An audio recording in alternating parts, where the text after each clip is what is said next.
Vamos falar rapidinho de modelos atômicos, né, gente, que não era um assunto tão trabalhado nas provas até uns aninhos atrás, tá?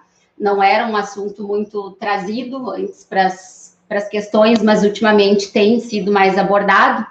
Vou fazer um apanhado geral rapidinho aqui, começando, lembrem, né, que inicialmente os filósofos trabalharam a questão dos modelos atômicos, trazendo a palavra átomo, que significa algo indivisível, né? Mas depois nós tivemos o Dalton, aqui o nosso primeiro cientista, a trazer à tona um método científico, né? Trazer constatações baseadas em experimentos. Ele não fez um experimento próprio dele, ele usou estudos do Lavoisier, mas ele trouxe muita bagagem, muito conhecimento acerca dos experimentos, das reações, para fazer as suas observações, a sua teoria do modelo atômico, né? O modelo de Dalton é conhecido como o da bolinha de bilhar, maciço, homogêneo, indivisível, indestrutível, né? Menor porção da matéria. O que nós temos de verdadeiro até hoje do modelo de Dalton é o que, galera?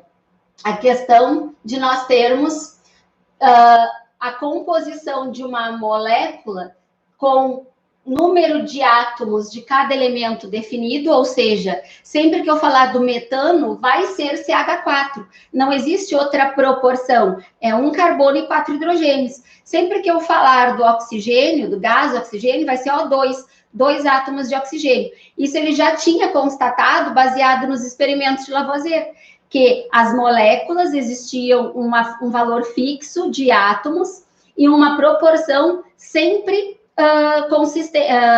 uma proporção sempre fixa, certo? Então, isso fica de verdadeiro até hoje. As outras afirmações do Dalton, a gente vai lembrar agora, vendo os outros modelos atômicos que foram caindo por terra, certo?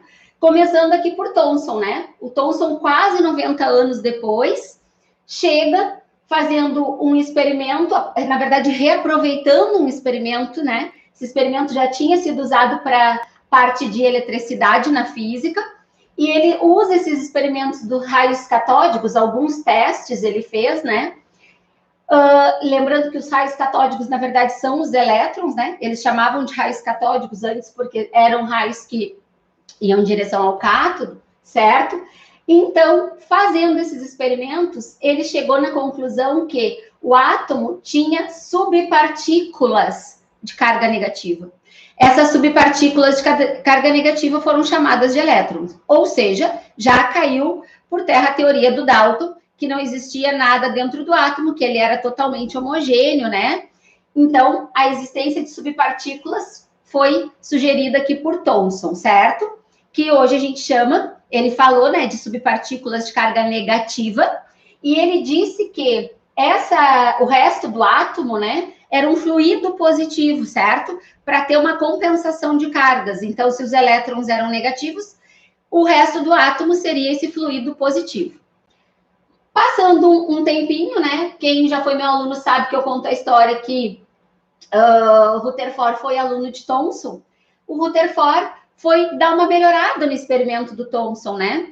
Pegando e fazendo uma abordagem um pouquinho mais tecnológica, digamos assim, sobre os modelos atômicos, trazendo a questão das partículas alfa, que tinham sido descobertas na radioatividade pelo casal Curie, né, pelo Becquerel e tudo mais. O Rutherford também participou dos estudos lá de radioatividade, né, que a gente vai falar depois sobre radioatividade. Aqui, pessoal, no experimento do Rutherford, o famoso experimento da lâmina de ouro, qual foi a principal conclusão que ele chegou, né? O que teve de bom aqui nesse experimento? Foi a questão de nós termos um bombardeamento com essas partículas alfa, e esse bombardeamento, ele acabou tendo como resultado a maioria das partículas atravessando. Isso faz com que ele concluísse o quê? Que o átomo ele tinha muito mais espaços vazios do que espaços cheios. Ou seja, foi aí que nós tivemos a teoria de que o átomo consiste em dois pedaços, duas porções, duas partes. Um núcleo. Este núcleo é muito pequeno em relação ao átomo, tá? Ele constatou essa diferença de tamanho pela relação das partículas que atravessavam e que eram desviadas, né? Que eram ricocheadas. E nessa relação de em torno de 10 mil vezes, tá, pessoal? Ou seja, aquele exemplo que eu sempre falo da bolinha de bilhar, da bolinha de ping-pong num campo de futebol, né? Então, aqui, apesar de ser extremamente pequeno, é a parte do átomo que tem massa. É a parte do átomo, entre aspas, que pesa, né? O resto do átomo, que aqui a gente vai chamar de eletrosfera, que é a região onde se encontram os elétrons, é um lugar cheio de, entre aspas, nada, né? Os elétrons, eles têm massa desprezível, não esqueçam disso. A massa deles é tão pequena, é cerca de 1840 vezes menor do que a massa de um próton e a massa de um nêutron, ou seja, próton, nêutron e elétron, que são as subpartículas principais aqui, já são extremamente pequenos, né, galera? Se eu for fazer a proporção que o elétron é 1836 vezes menor do que eles, né, em termos de massa, eu vou dizer que isso é irrisório, que esse é um valor tão pequeno que eu vou até desconsiderar. Por isso que a massa do elétron é desprezível aqui nos nossos cálculos, certo?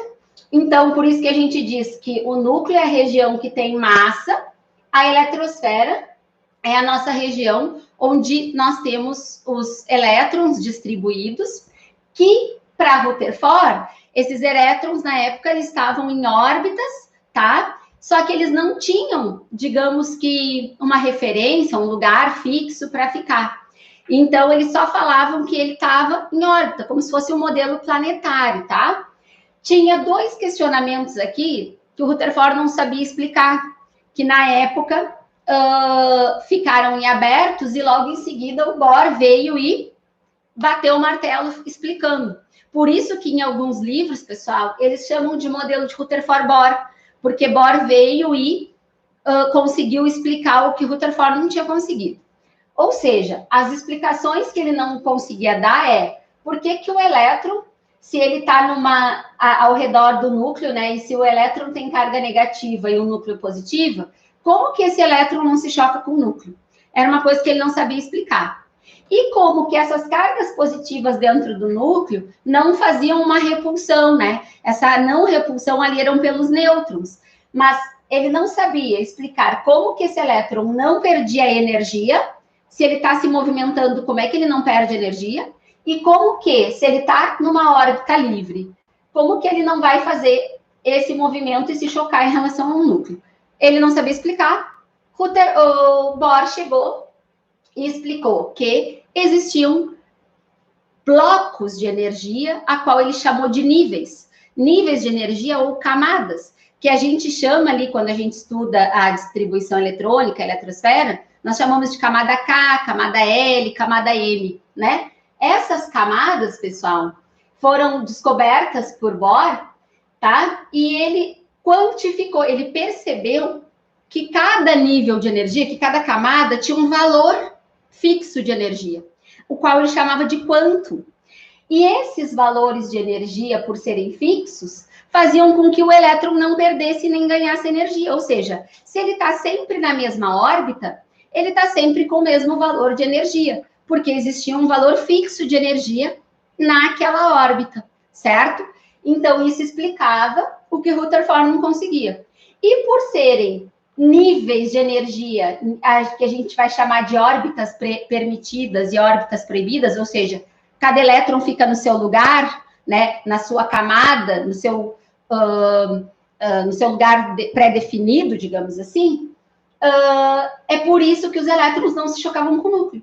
Porque se ele só pode fazer esse tipo de órbita, ele não tem como se chocar no núcleo, ou seja, ele não está, de certa forma, livre. Eles estão em órbitas circulares. Então, Bohr disse que existiam camadas ou níveis de energia. Quanto mais afastado do núcleo, mais energia tinha esta órbita, esta camada, e que existiam órbitas circulares para os átomos, tá? Estou fixando essa questão do circular, por quê? Porque o Sommerfeld, que vem logo em seguida, ele pega e diz assim, não, nem todas as órbitas são circulares. Existem orbitais que são elípticos. Ou seja, quando a gente aprofunda um pouquinho mais, a gente vai falar lá de distribuição eletrônica, a gente fala do subnível S, P, DF. Na prática, gente, o que o Sommerfeld conseguiu enxergar? Que realmente alguns elétrons fazem uma órbita circular, como o Bohr falou. São os elétrons que ficam no subnível S. Todos os elétrons, quando a gente faz distribuição eletrônica e eles se encontram no subnível S, o jeito, a forma, digamos assim, deles fazerem a órbita seria circular. Enquanto que os elétrons que ficam no subnível P, D e F teriam órbitas elípticas. Foi isso que o Sommerfeld veio e agregou. O Bohr, pessoal, já foi exemplo de questão no ano passado. E por quê? Porque quando ele falou dessa questão dos níveis aqui de energia, dessa quantificação aqui, ele cita que um elétron, ele pode absorver energia em algum momento, e que quando ele absorve energia em um momento, eu vou agora riscar aqui, imaginem esse elétron aqui absorvendo energia. Quando ele absorve energia, ele migra para uma camada mais afastada. Lembra que eu te falei agora que a camada mais afastada tem mais energia. Como essa camada está mais afastada, esse elétron, nesse instante, a gente vai dizer que ele está excitado. Ele vai, depois, retornar para o lugar dele. Esse depois é muito rápido, tá, gente? Porque ele não consegue ficar muito tempo nesse lugar ali de extrema energia para ele, porque ele já tem uma energia dele, né? Então, quando ele retorna para o seu lugar de origem, ele vai liberar. Galera, ele libera a mesma quantidade de energia que tinha absorvido antes, tá? Então, vamos supor, se ele tivesse absorvido aqui uma energia 30, ele retornaria liberando um valor em termos de energia que fosse equivalente a 30, certo? Só que esse valor aqui, pessoal, vai ser em comprimentos de onda, por isso até que eu já coloquei aqui, porque dependendo do salto que ele fizer aqui, da energia envolvida no salto, o comprimento de onda, em termos de energia que ele vai liberar, a frequência ali, vai gerar uma cor no nosso espectro do visível. Então, nós enxergamos esse salto quântico, ou essa transição eletrônica. Salto quântico e transição eletrônica aqui são sinônimos, tá? Quando a gente enxerga isso acontecendo, vai ser na forma, geralmente, de cor, certo? Então, por isso que muitos elementos químicos, quando são expostos a uma fonte de calor, principalmente, ou seja, uma forma de eles receberem energia, eles acabam fazendo a liberação, entre aspas, né? A liberação, a produção de uma cor. Isso a gente faz nos testes de chama, quando a gente faz com os alunos experimentos do teste da chama, a gente consegue ver isso. Coloca um elemento químico exposto a uma chama, tu vê uma cor diferente na chama. Já caiu questão no Enem falando do sódio, o elemento sódio, cor laranja, eu já tinha até comentado com vocês para quem é meu aluno.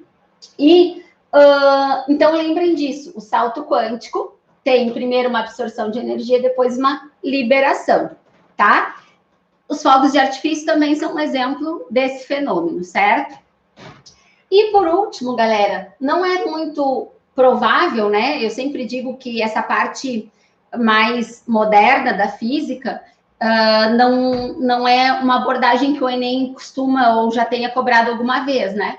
Mas nós temos o modelo atual como o modelo atômico orbital, desenvolvido por esses três físicos, tá? O Schrödinger, Heisenberg e o de Broglie. Esses três físicos, pessoal, baseado nos fundamentos da mecânica quântica, eles, primeiro, o de Broglie se aprofundando no estudo sobre o elétron, tá? Ele viu que o elétron, na verdade, tem um comportamento dualístico, que a gente chama, um comportamento de partícula-onda. Ou seja, ora ele se comporta como partícula, ora como onda eletromagnética. Então, aqui no desenho, por mais que esteja ali meio do lado, percebam que primeiro tem um círculo, ou seja, de acordo com Bohr, por exemplo, o elétron faria esse movimento, né? Circular.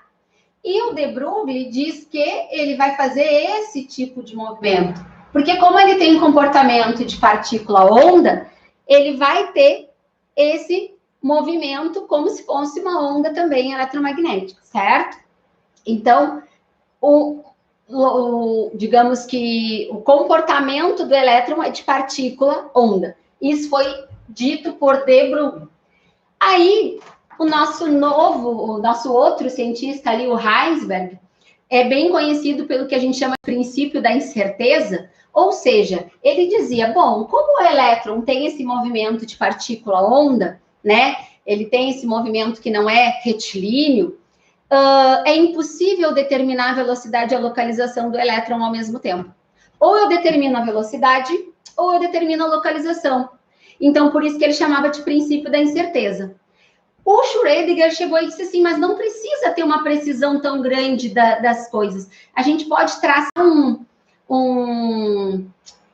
usando fórmulas, obviamente, né? Traçar um gráfico e ter regiões prováveis de encontrar o elétron. Então, o Schrödinger, que tem aquela historinha famosa lá do gato de Schrödinger, ficou conhecido como o cara que cita a questão do orbital. Orbital é a região de máxima probabilidade de encontrar o elétron. Então, se hoje a gente fosse tentar desenhar um átomo, pessoal, um átomo tentando representar ele da forma mais precisa possível, seria um desenho parecido com esse, e não mais com esse.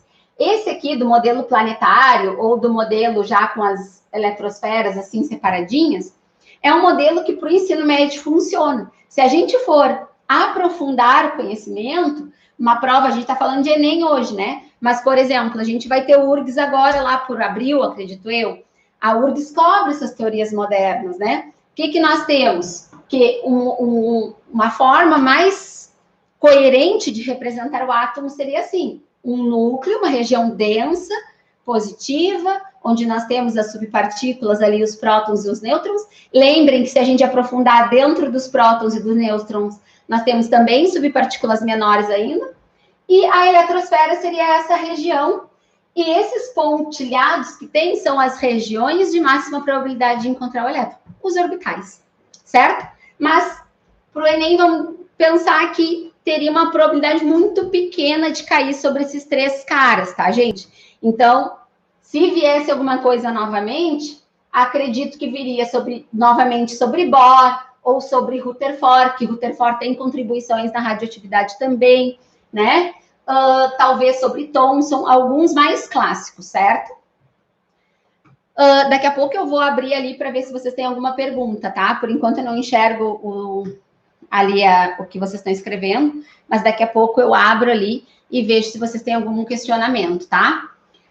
Segundo item que dá para a gente pensar que pode vir alguma coisa, tabela periódica. A gente sabe que não vem, eu sempre falo isso para os alunos, tabela periódica não vem na prova? Não, mas algumas coisas básicas a gente tem que lembrar. Primeiro, são 18 famílias ou grupos na vertical. Na horizontal, nós temos os períodos. Atualmente, nós temos 7 períodos. Aqui seria o sexto e o sétimo também. Eles são como se fosse um anexo, ó. Olhem a corzinha, certo? Então, nós temos 7 períodos que nós podemos subclassificar. Elementos representativos são esses que têm nome. Cada família tem um nome. São, vamos dizer que os mais importantes na época que foi criada essas classificações seriam os elementos mais relevantes, digamos assim, da tabela. Por isso que eles chamavam de representativos. E elementos de transição. De transição externa, aqui. E aqui embaixo, de transição interna. Tá? O que acontece? Ainda aqui na transição interna, nós temos essas duas nomenclaturas. Série dos lantanídeos, essa primeira. Série dos actinídeos, essa segunda. Que os elementos que estão aqui, ó, é o lantânio, por isso série dos lantanídeos, e o elemento que está aqui é o actínio, por isso série dos actinídeos, tá?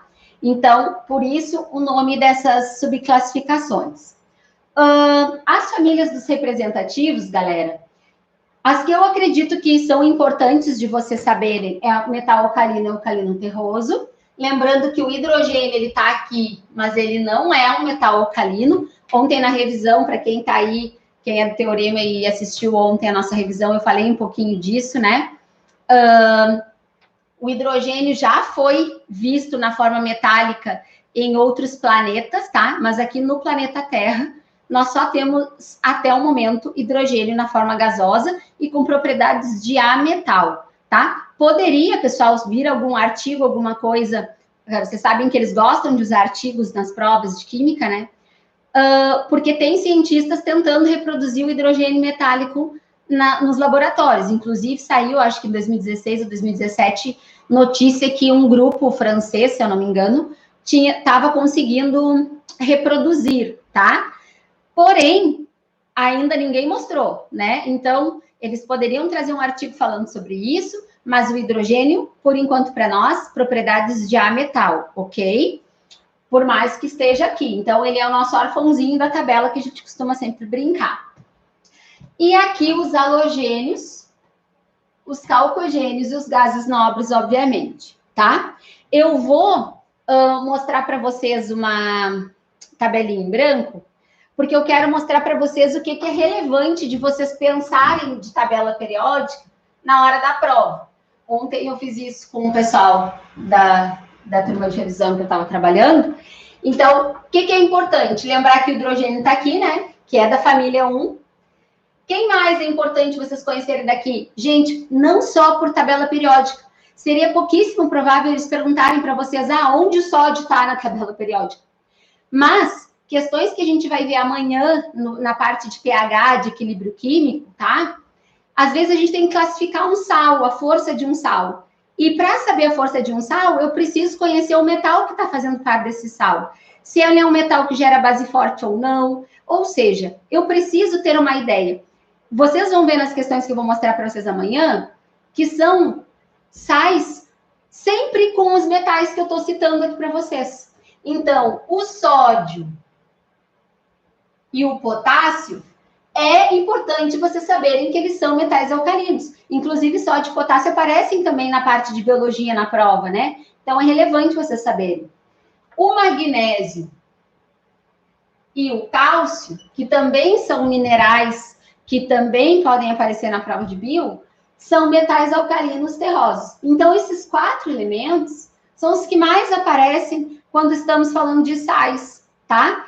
Então, pensem bem nesses 4 elementos aqui. Na e K, sódio, potássio, alcalinos, Mg e Ca, alcalinos terrosos.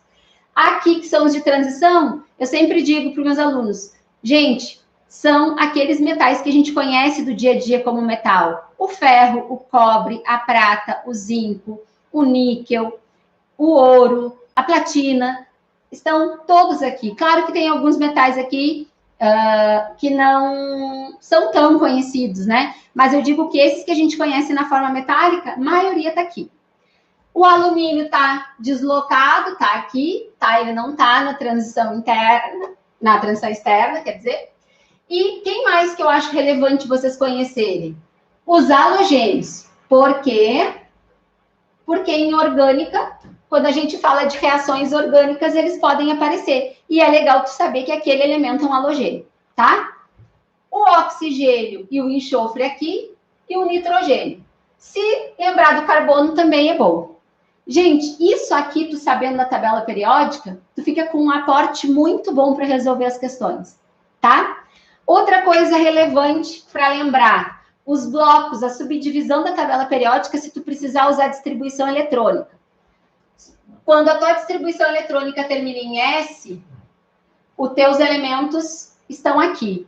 Fez a distribuição eletrônica, terminou em S1 ou S2? Se terminou em S1, é sempre na sequência, tá? Se terminou em S1, vai estar aqui. Se terminou em S2, vai estar aqui. Só temos a exceção do hélio, que é um gás nobre, e que termina em S2, que está aqui, tá? Os outros vão seguir esse padrãozinho. Quem termina em D vai estar aqui no meio. Ou seja, todo elemento de transição externa vai terminar em D. E na sequência, tá, gente?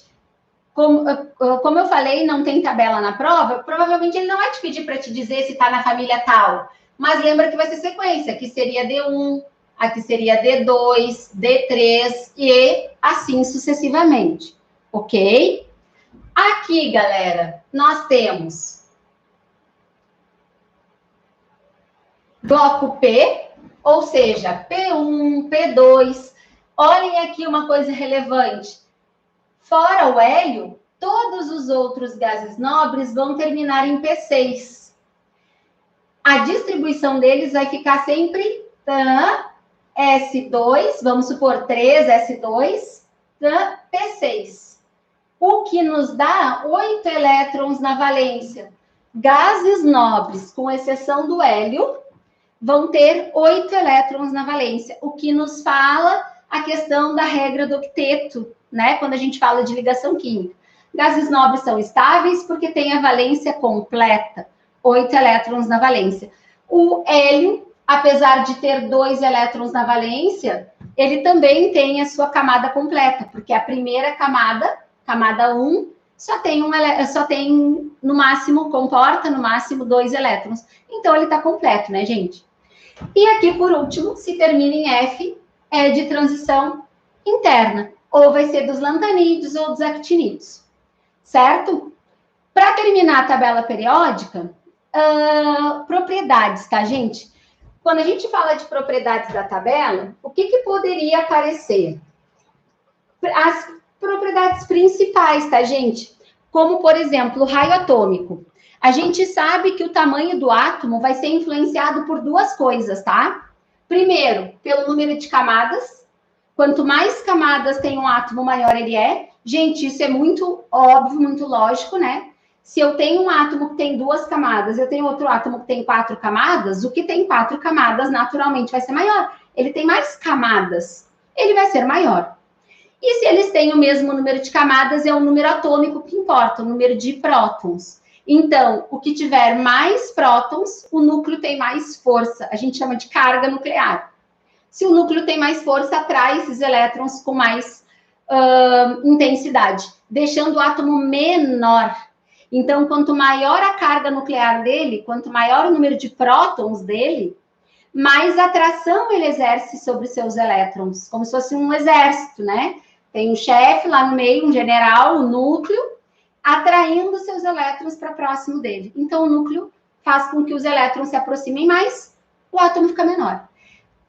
Como conclusão, a gente chega que os átomos maiores estão aqui na tabela. Por quê? Os que têm mais camadas, períodos, gente, é camadas. Se um átomo está no 4º período, tem 4 camadas. Não tem tabela para a gente analisar isso, a gente analisaria por distribuição, mas dá para fazer essa analogia. Então, os átomos que estão mais embaixo na tabela são os maiores. E os que estão mais para cá seriam os menores números atômicos, maior raio. Então, os maiores, os mais gordinhos da tabela estão aqui. E os menores estão aqui. Gente, façam esse link. Os menores átomos são os que têm propriedades mais intensas na eletronegatividade. Ou seja, quem é o átomo mais eletronegativo? O flúor. Quem foi meu aluno lembra da escalinha que a gente faz lá, a frasezinha do fui ontem no clube, né? Flúor é o elemento mais eletronegativo da tabela. Junto com a eletronegatividade, nós temos energia de ionização. Só que a energia de ionização é a energia necessária para arrancar um elétron de um átomo. Nisso, o gás nobre é contabilizado. O hélio é o mais forte. Então, olhem a diferença. Eletronegatividade é a capacidade de um átomo de atrair elétrons. Gás nobre não entra nessa escala. Por quê? Vamos lembrar, gás nobre não precisa fazer ligação química, ele já está estável. Gente, quando eu digo não precisa fazer ligação química, não quer dizer que ele nunca vai fazer, tá? Ele não precisa. Se ele quiser fazer, ele faz. Mas o gás nobre não tem necessidade, ele já está estável.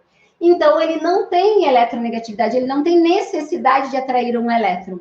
Então, o flúor é o mais eletronegativo, porque sai os gases nobres da escala. Só que a energia de ionização é a energia necessária para arrancar um elétron de um átomo. Então, pensem comigo. Ele está estável. Tu acha que ele vai querer que arranque um elétron dele? Não. Então, se ele não quer que arranque um elétron dele, ele vai puxar esse elétron com força. Ele vai tornar isso difícil. Então, a energia necessária para arrancar um elétron de um gás nobre é muito alta. Por isso, os gases nobres têm entrada nesse tópico. O hélio é o que tem maior energia de ionização da tabela periódica, tá? Então, isso explica a dificuldade dos gases nobres de fazerem ligação. Então, repito, não é que eles não façam, mas é difícil para eles, porque a energia de ionização é alta, a energia necessária para tirar um elétron deles, para fazer uma ligação, alguma coisa, é muito alta, tá? Tem que ser alguém muito forte para fazer ligação com eles, e porque eles não veem necessidade, uma vez que eles já estão estabilizados, certo? Mas eles podem fazer, inclusive eu trouxe questões para mostrar para vocês, certo? Então, essas três propriedades são as mais importantes, tá? Energia de ionização, hélio é o mais forte. Lembrem que se eu quero ionizar, eu quero formar um cátion, alguém que perdeu um elétron, o gás nobre entra. Eletronegatividade, que é a capacidade de atrair um elétron, ele não entra porque ele não tem essa necessidade. Então, fica só o flúor como o rei da parada, tá? Então, a escala fica para cá. Então, tamanho do átomo, raio atômico para cá, eletronegatividade, energia de ionização, afinidade eletrônica para lá, certo? Vou mostrar rapidinho, pessoal, a intenção é só ilustrar para vocês algumas questões que já vieram nos Enems passados, de questões sobre isso, para vocês terem certeza que isso pode sim cair na prova, porque às vezes a gente olha e diz assim, tia, mas isso não tem como cair, já que não vem tabela, o modelo atômico é tão teórico, é tão assim, ó, é isso, que parece que não cai. Olhem só, a questão de 2017.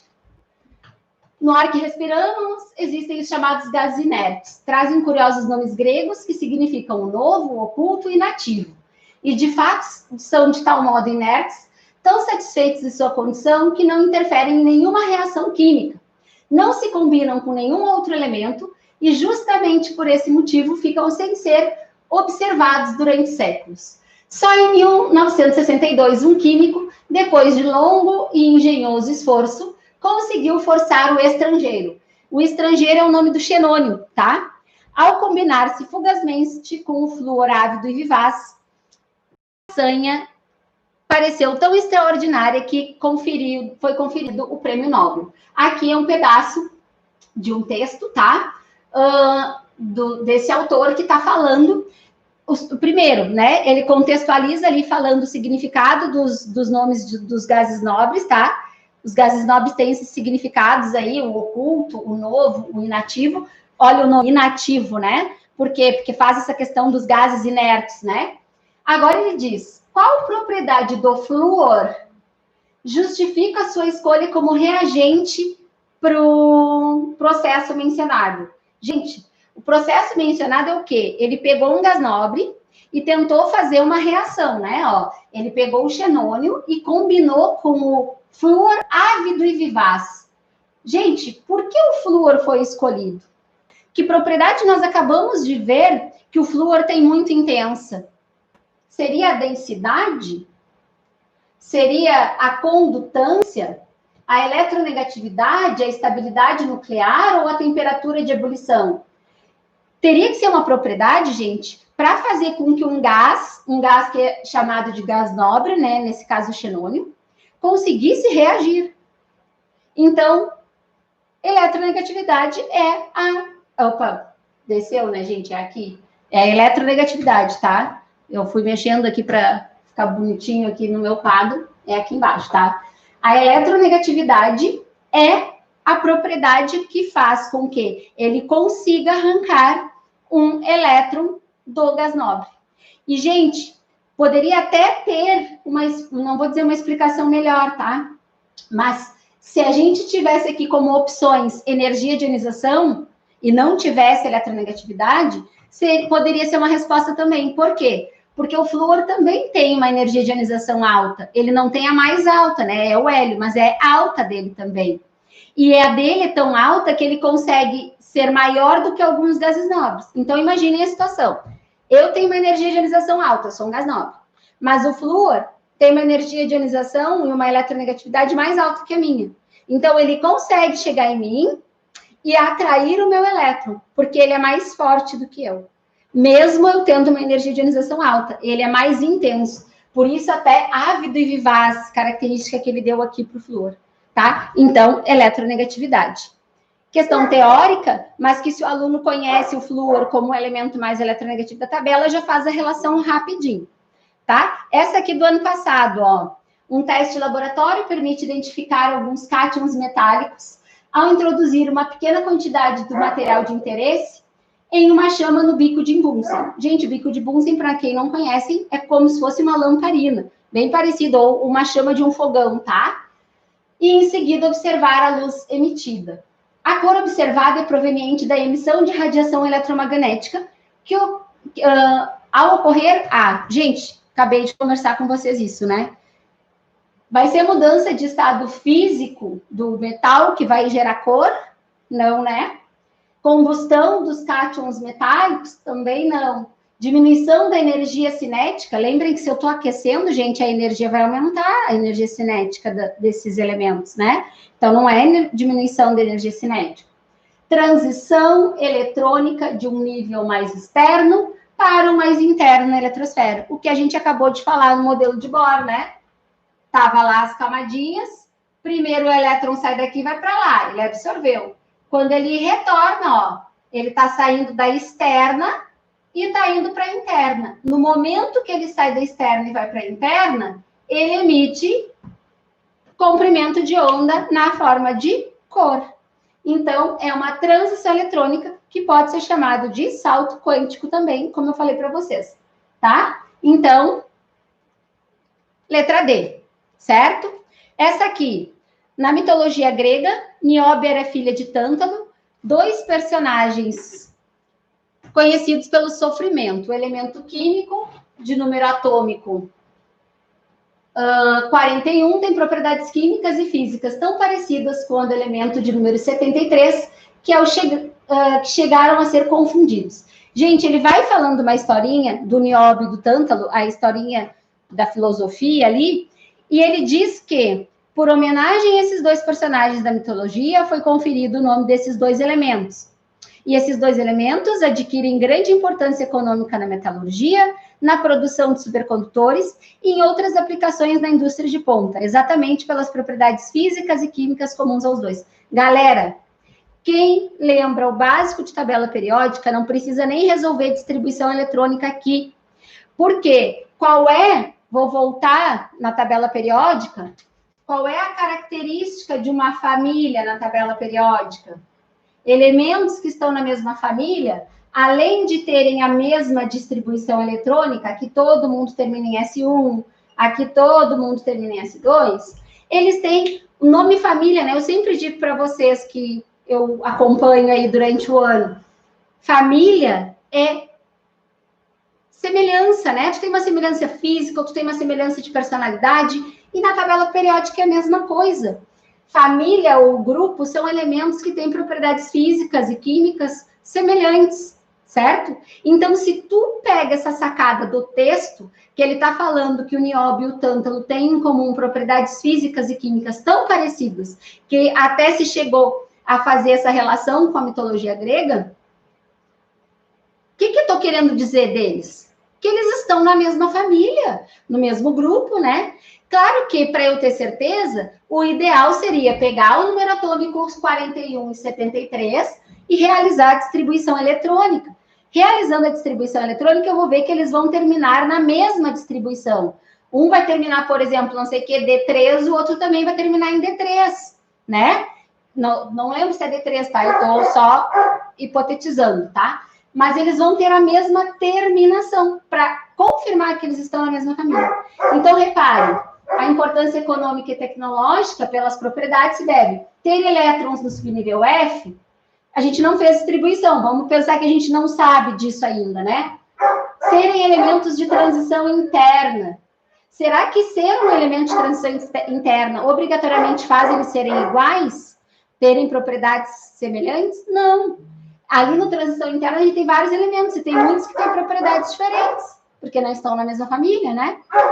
Aqui, terem seus elétrons mais externos no nível 4 e 5 e estarem localizados na família dos alcalinos, pertencerem ao mesmo grupo na tabela, que é a resposta certa, né?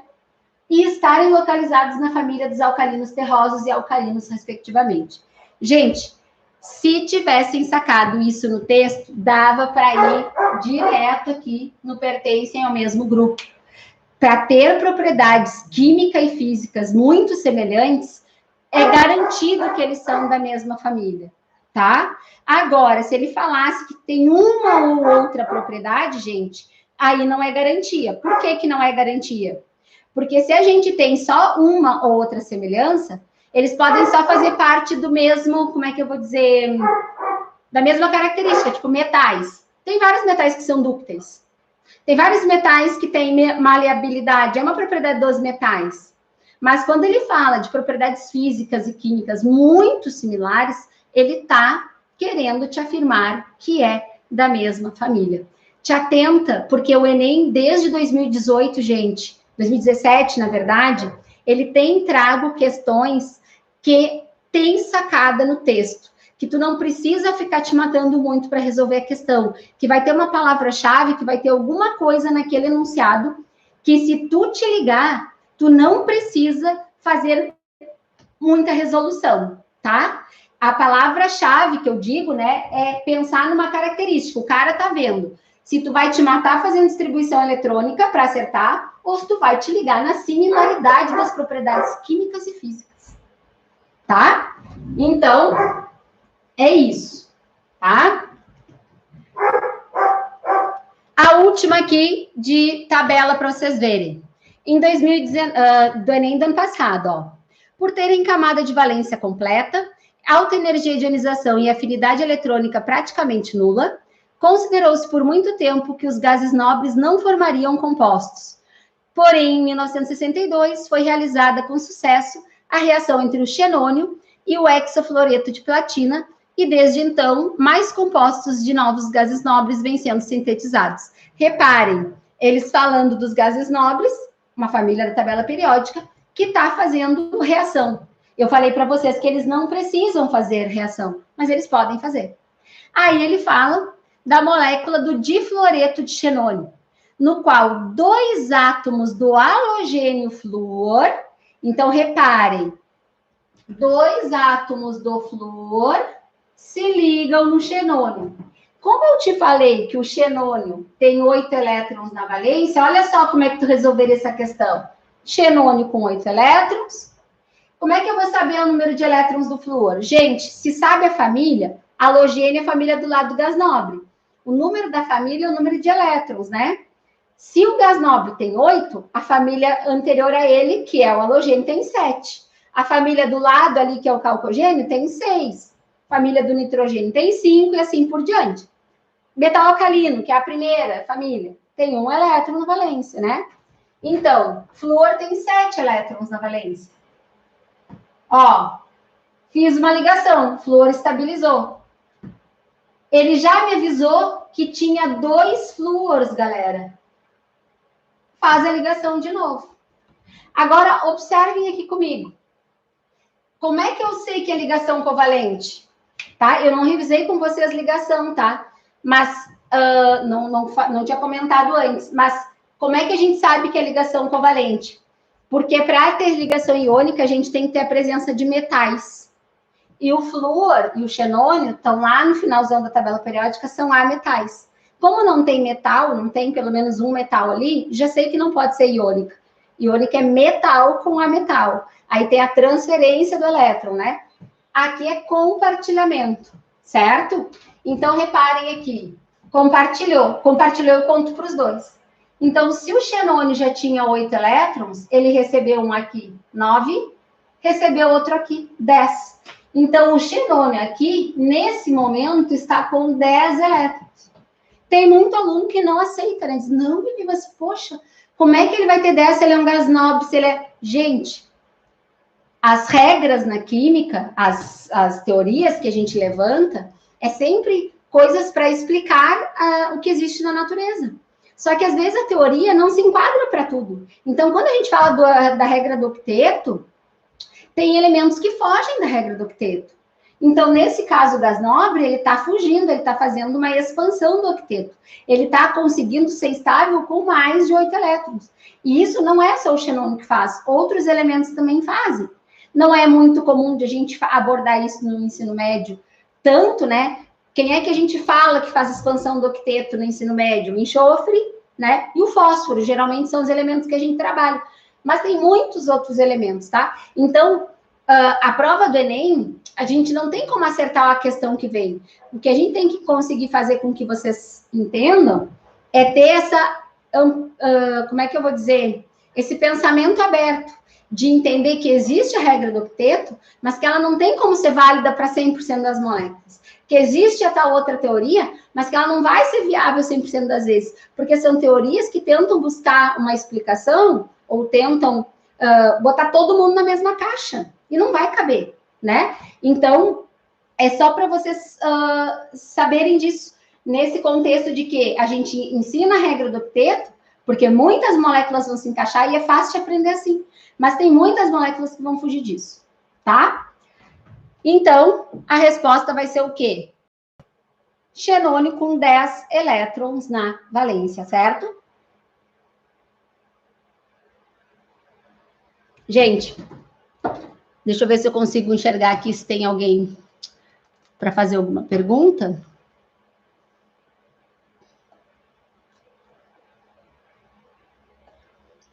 Tá tudo certo, gente, por enquanto? Tudo ok? Se tiverem alguma pergunta para fazer, vocês podem deixar aí embaixo, que eu vou, em seguida que eu enxergar, eu vou e respondo, tá? Só deixem aí que eu vou respondendo em seguida que eu conseguir abrir aqui de novo. Certo? Vamos continuar. Agora a gente vai ver um outro assunto que é bem relevante. Oi, Mari. Tudo bem? Relevante para a prova, galera.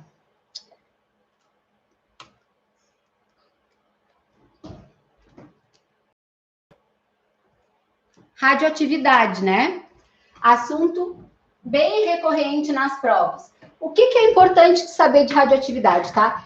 A rádio, nas questões do Enem, ela tem 3 possíveis abordagens. Ou vai perguntar sobre as partículas, ou vai perguntar sobre o decaimento, no caso, o que está sobrando ali no decaimento, se é uma alfa, se é uma beta, se é uma gama, ou vai fazer a questão da cinética radioativa, né? Aquela parte da desintegração.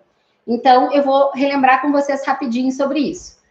Lembrando que radioatividade é quando um núcleo instável, tá? Esse núcleo instável, ele vai emitir radiação para tentar ficar estável. Se esse núcleo, ao emitir radiação, ficar estável, a radiação para, tá? Nós temos como um marco para átomos grandes, tá, gente? Muitos dos átomos radioativos, eles têm elevada massa, tá? Para os átomos que são grandes, a gente costuma observar que essa radiação para quando eles conseguem chegar no átomo de chumbo, tá? Quando eles chegam no PB, eles vão fazendo decaimento. Chega no PB, ele estabiliza, tá? E ele pode emitir radiação e continuar instável, se transformar num outro elemento, mas continuar instável, tá?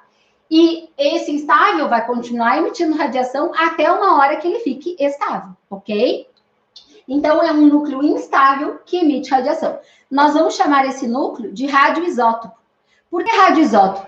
Porque existem isótopos, lembrem que o termo isótopo é átomos que têm o mesmo número de prótons, existem isótopos que não são radioativos, tá, galera? Então, só para vocês entenderem, tem o carbono, por exemplo, número atômico 6. Tem o carbono 12, tem o carbono 13 e tem o carbono 14.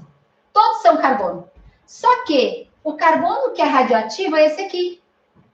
Então, eu vou dizer que o carbono 14 é o radioisótopo. Rádio de radioativo, isótopo radioativo. Radioisótopo. Por que o carbono 13 e o carbono 12 não são? Então, eu não posso falar que o carbono é radioativo. Eu vou dizer que o carbono 14 que é radioativo. Então, eles chamam de radioisótopo para especificar que é um dos isótopos que é radioativo. Geralmente vai ser assim, tá? geralmente um dos isótopos que é radioativo, certo? Então, essa radiação, quando o átomo for emitir, pode ser uma partícula beta, pode ser uma partícula alfa, pode ser raio ou onda gama, ou ainda emissão de nêutrons, tá?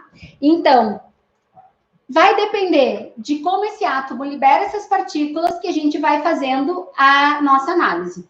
Primeiro, característica das partículas, tá? Aqui ficou muito pequeno, eu vou botar aqui maior para vocês verem.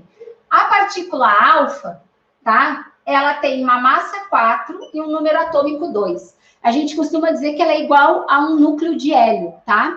Ela tem massa e ela tem carga positiva. A partícula alfa, por ser a mais gordinha, vamos dizer assim, porque como ela tem massa 4, né? Ela é formada por 2 prótons e 2 nêutrons, ela tem massa 4, ela não consegue atravessar nem a nossa mão. Ela é bloqueada até por uma folha de papel, tá, pessoal? Ela não consegue ultrapassar. O poder de penetração dela é muito baixo. O poder de penetração é esse de atravessar algum objeto, tá? Mas o poder de ionização dela é alto, é sempre o inverso. Se o poder de penetração é baixo, o poder de ionização é alto. Então, ela é altamente ionizante, certo?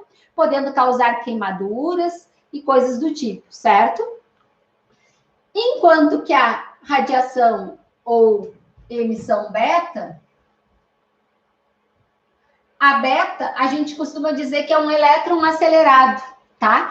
Ele tem, pessoal, aproximadamente 90% da velocidade da luz, tá? Esse elétron acelerado, ele consegue atravessar a nossa mão, por exemplo, tá? Mas ele vai ser bloqueado por exemplo, chapas metálicas de espessura fina, tá? De poucos milímetros a gente já consegue bloquear. Até roupas grossas, tá? Porque ele atravessa o nosso tecido. Mas se a gente tiver com roupas grossas, por exemplo, roupa de inverno, ele já não consegue atravessar, tá? E reparem que a minha emissão beta, a minha partícula beta ou radiação beta, ela não tem massa. Por quê? Falei para vocês no início da live, né? A gente considera que o nosso elétron é massa desprezível, por isso que aqui tá zerado, tá? Porque a gente diz que a massa é desprezível. O que acontece, pessoal? Nós temos o -1 aqui, que daqui a pouco a gente vai conversar, e eu vou mostrar para vocês nas leis da radioatividade o que isso vai influenciar no nosso cálculo, na nossa continha. Mas esse aqui não é como é que eu vou dizer? Não é número atômico, tá? É a carga elétrica. Então, aqui a carga é 2, porque tem 2 prótons. Próton é carga mais 1, né? Carga positiva. Então, como ele é 2 prótons, carga 2. Aqui o elétron a gente sabe que é carga negativa, então fica -1, uma carga elétrica negativa, tá? Aí, pessoal, a gama é 0 e 0. Ela é uma onda eletromagnética. Essas duas são de natureza corpuscular, que a gente fala, e essa aqui é de natureza eletromagnética. Essa aqui tem o maior poder de penetração, ela consegue passar até por chapas de aço, dependendo da espessura, tá? Nós precisamos de uma espessura de mais ou menos ali 20 centímetros, mais ou menos, para conseguir bloquear uma emissão gama, tá? Mas poder de penetração dela alto e poder de ionização baixo. Como eu falei, sempre o inverso. Agora a gente vai falar um pouquinho mais delas, né? Só quero mostrar uma coisa antes. Um átomo, quando ele é radioisótopo, quando ele vai emitir radiação, ele pode emitir as 3, tá, gente? Ele pode fazer uma emissão alfa, depois uma beta, depois outra beta de novo, depois uma alfa de novo, tá? Ele não tem uma lógica no sentido de que, só pode alfa, só pode beta, ou tem que ser as duas juntas. O que geralmente ocorre é a gama sair junto com as outras, tá? Pode acontecer da alfa ser liberada e a gama ser liberada junto. Nos nossos cálculos, aqui das leis da radioatividade, a gama não vai entrar. Por quê? Porque como ela não tem massa nem carga, ela aqui é uma onda eletromagnética, ela é só como se fosse liberação de energia. E não vai causar uma modificação na constituição do núcleo, tá? Essa aqui, quando é liberada, gente, o núcleo muda. Essa aqui, quando é liberada, o núcleo muda. Essa aqui, quando é liberada, o núcleo não muda. Ele só vai ficar com menos energia, mas ele não muda a composição do núcleo. Então, eu costumo dizer para os alunos que sempre quando tem emissão alfa ou beta, nós temos uma mutação do átomo, né? É a única forma do átomo mudar da sua natureza, né? Dele deixar de ser o que ele era antes. Ó, ele era urânio, quando ele emitiu uma partícula alfa, ele não é mais urânio, ele é um tório agora. O tório emitiu uma beta, virou um paládio, tá? Então, eles vão mudando a sua natureza somente com o uso da radioatividade, tá? Nenhuma outra reação química, pessoal, muda a natureza do átomo, ok? O que eu quero falar para vocês das leis da radioatividade? Toda vez que um átomo emite uma alfa, como está aqui nesse exemplo, eu vou botar ele maior aqui para vocês enxergarem. Toda vez que o átomo emite uma radiação alfa, ele vai diminuir 4 unidades na massa. Então, o átomo que vai ser aqui, eu vou botar como se eu não soubesse quem é, tá? Aqui já apareceu para mim quem é. Mas vamos supor que eu estivesse fazendo a conta. Ele tem que diminuir 4 unidades, porque pensem comigo, está saindo aqui de dentro desse núcleo uma alfa. Então, tem que diminuir 4 na massa, então vai ficar 2, 3, 4, e tem que diminuir 2 no atômico, então vai ficar 90. Então, ficou 2, 3, 4 e 90. Tem que diminuir. Cada alfa que ele liberar, vai acontecer uma diminuição de 4 lá em cima e 2 lá embaixo. Sempre. Agora, se ele liberar uma beta, galera, o que vai acontecer? Imaginem o átomo liberando a beta. Vou pegar aqui um exemplo que tenha ali. Ó, o chumbo. Liberar uma beta. A beta, galera, não muda a massa. Reparem que quando ele libera a beta, ele está só mantendo a massa, porque a massa aqui é zerada, então ele vai se transformar num elemento que é com a mesma massa, e o atômico, ele vai aumentar uma unidade. Cada beta aumenta uma unidade no atômico, e agora eu vou dizer por quê, tá? Mas pensem comigo, que sempre o somatório do que tu escrever aqui tem que dar igual ao anterior. 214 mais 0 dá 214. Aqui, eu tenho que botar um número que somado com menos 1 deu 82. Então, ó, 83 menos 1 dá 82. Então, sempre o somatório aqui tem que ser igual ao átomo original. Porque, gente, é como se ele estivesse decompondo. Se eu juntar todas as partes de novo, tem que dar o átomo original. Gente, por que aumenta uma unidade no número atômico? Porque quem lembra aí dos estudos de radioatividade, a radiação beta, ela é, que eu acabei de falar, um elétron acelerado, mas não existe elétron dentro do núcleo, né, gente? Esse elétron, ele é proveniente da quebra de um próton. A gente representa o próton assim. O próton, galera, ele se quebra, ele se decompõe, ele se degrada, e ele libera uma partícula beta, que é como se fosse um elétron acelerado. Ele libera... É a decomposição de um nêutron, o próton é o resultado, tá?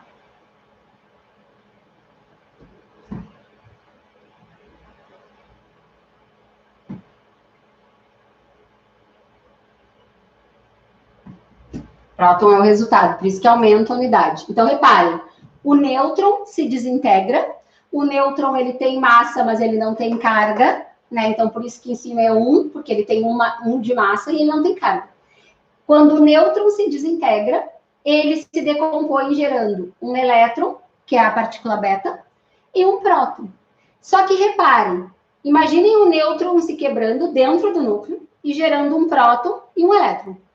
O elétron vai ser cuspido para fora do núcleo, o próton fica. Então, esse átomo vai ficar com um próton a mais. Se ele tinha 82 prótons, ele vai ficar com 83, porque, entre aspas, nasceu um próton aqui. por isso que aumenta uma unidade no atômico. Essa é a explicação, tá? Isso poderia aparecer até em questões de física, tá, galera? Então, a gente chama a emissão beta de segunda lei, a emissão alfa de primeira lei. A primeira lei pode ser chamada de lei de Soddy, a segunda lei de lei de Soddy-Fajans-Russell, que eles chamam. Não acredito que seria uma coisa que eu nem perguntaria para vocês, tá, gente? Mas, tipo, o nome das leis, né? O que mais que pode aparecer de rádio, gente? Essa questão aqui dos gráficos, do decaimento, tá? Cada átomo radioativo, ele tem um tempo de meia-vida que a gente chama. O tempo de meia-vida é o tempo necessário para a quantidade dele cair sempre pela metade. Então, vamos imaginar que eu tenho uma amostra de 10 gramas de urânio, tá? Eu tenho 10 gramas de urânio, minha massa inicial, tá? Qual é o tempo que demora para que eu fique com 5 gramas de urânio? Para que essa massa caia para metade. Quando a gente fala massa aqui, não precisa ser massa sempre, tá? Pode ser qualquer valor quantitativo. Aqui, por exemplo, está em porcentagem, ó. Caiu de 100 para 50, é a metade. Olhem o tempo que demorou para cair de 100 para 50. No meu gráfico, eu vou ver. Para sair do 100 e chegar no 50, quanto tempo passou? De 0 até 8. Passaram 8 dias. Ou seja, o iodo tem um tempo de meia-vida de 8 dias. O que isso quer dizer? Que a cada 8 dias passados, a quantidade dele cai pela metade. Então, reparem que quando passar mais 8 dias, se tinha 50%, agora vai cair para quanto? Para 25. Passou mais 8 dias, ó. De 8 para 16, passaram 8 dias. Caiu de 50 para 25. Ou seja, gente, é sempre dividir por 2, ó. 5, vai passar outro tempo de meia-vida, vai para 2,5. Vai passar outro tempo de meia-vida, vai para 1,25. E assim por diante. Agora a gente vai ver as perguntas possíveis, tá? Mas reparem que o tempo de meia-vida é o tempo que transcorre, tá? Reparem que para sair de 10 gramas e ir para 1,25, passaram 3 tempos de meia-vida. Passou esse tempo, o primeiro tempo de meia-vida. Agora passou aqui o segundo tempo de meia-vida. E agora aqui passou o terceiro tempo de meia-vida. Então, para sair de 10 gramas e chegar em 1,25, foram transcorridos 3 tempos de meia-vida. Pensem no iodo. Se o tempo de meia-vida dele é 8 dias, 8 mais 8 mais 8. 24 dias demoraria para passar de 10 gramas para 1,25. Então, quando a gente fala do quantitativo, é sempre dividindo por 2, né? Caindo pela metade. O tempo de meia-vida é o que a gente vai descobrir aqui, ó. Qual é o tempo que demorou para acontecer esse processo, tá? E o que mais pode cair de rádio é a fusão e a fissão nuclear, tá? Gente, fusão nuclear, união. Fusão significa união. Então, geralmente, são núcleos pequenos para formar um núcleo maior. Então, aqui, exemplo da reação que acontece até no Sol, né? A bomba de hidrogênio também. Então, eu estou unindo 2 núcleos de hidrogênio, aqui, ó, do hidrogênio e do hidrogênio ali de massa 2, e estou juntando tudo num núcleo só. Na fusão nuclear, a tendência é sempre o núcleo ficar maior do que ele era antes. Então, reparem, eles eram menores e ficou maior. Existe uma grande liberação de energia nesse processo. Só que para a reação acontecer, também precisa de energia para começar. Então, eu preciso de energia para o start e depois ele libera uma quantidade de energia imensa, tá? Então, é a reação que acontece, por exemplo, no Sol, que a gente diz que é uma bola de gás hélio, né? Que é provocada pela reação dos núcleos de hidrogênio, tá? Aqui, fissão nuclear. Fissão vem de fissura, vem de quebra. A quebra dos núcleos vai ser um núcleo maior, gerando em núcleos menores, tá? Geralmente, a fissão vai acontecer pelo bombardeamento desse núcleo. A mais conhecida é essas reações que acontecem até nas usinas nucleares, né? Por exemplo, o bombardeamento com um nêutron vamos pegar um nêutron e fazer um bombardeamento num átomo de urânio, por exemplo, e vai fazer a reação da quebra, vai gerar núcleos menores. Essa reação também libera muita energia, tá? E é a quebra aqui, reparem que vai gerar mais nêutrons. Então, a gente chama as reações de fissão, gente, de reações em cadeia. Essa reação acaba sendo muito explosiva e muito energética, porque é uma reação em cadeia. Eu começo com um único nêutron bombardeando aqui, ele acaba gerando a quebra, né, a fissura, e essa fissura gera mais nêutrons. Esses nêutrons aqui, gente, vão atacar outros átomos, outros núcleos. Então, é de cadeia porque comecei com um nêutron, agora eu já estou com 2. Eles vão atacar 2, que vai gerar 4. Vão atacar 4, que vai gerar 8. Só que isso é em milésimos de segundo, né? Então, imaginem, essa reação em cadeia começa com um único nêutron. Dentro num reator nuclear, eles têm que ficar controlando esses nêutrons. Eles têm controladores para fazer com que esses nêutrons não ultrapassem uma certa quantidade, porque senão explode, né, gente? Então, eles têm capturadores de nêutrons nessas usinas nucleares. Muitas vezes é o boro, tá? O boro é uma das substâncias que eles usam para capturar nêutrons, tá? Então, eles jogam boro lá dentro, ele captura nêutrons e deixa aquela quantidade estabilizada, tá? Vou mostrar para vocês algumas questões que já apareceram sobre a radioatividade. Olha só essa, de 2018, da segunda aplicação, tá?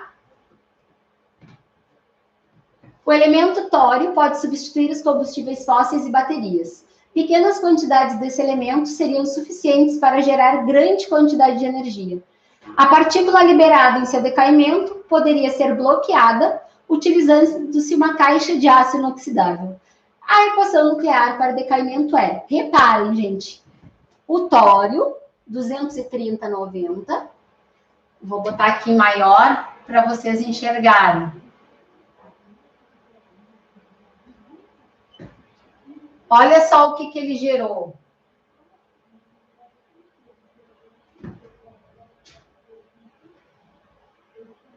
E mais energia, tá? Mas o importante é isso aqui.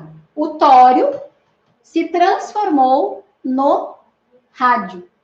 Eu quero que vocês percebam, como eu mostrei nos slides anteriores, a mudança deste elemento para este. O que aconteceu aqui? De 230 foi para 226. Ou seja, eu percebo uma mudança de 4 na massa. De 90 foi para 88. Eu percebo uma mudança de 2 aqui na carga. Gente, ele está avisando que foi uma partícula só liberada. Poderia ser mais de uma, se ele me avisasse, tá? Ele está falando que foi uma partícula. E essa partícula que está bloqueada pela caixa, pelo aço, quem é? Quem é a partícula que tem 4 na massa e 2 no atômico? É a alfa, é a beta, é o próton, o nêutron, o pósitron. Pósitron, galera, é a partícula beta na forma positiva, tá? O pósitron é um elétron positivo. Então, seria como se fosse isso aqui. Tá? Então, seria o contrário, tá? Só um pouquinho, gente.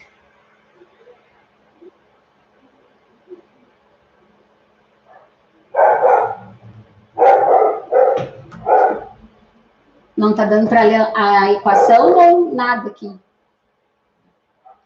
Na dica? Eu vou botar os slides para vocês depois. Quem quiser me pedir pelo Insta, pelo... Só um pouquinho.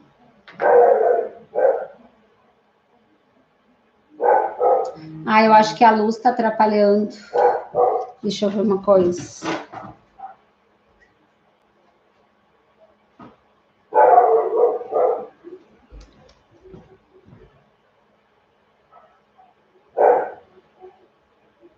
É que eu acho que o projetor tá botando muita luz no quadro. Eu acho que é isso, né?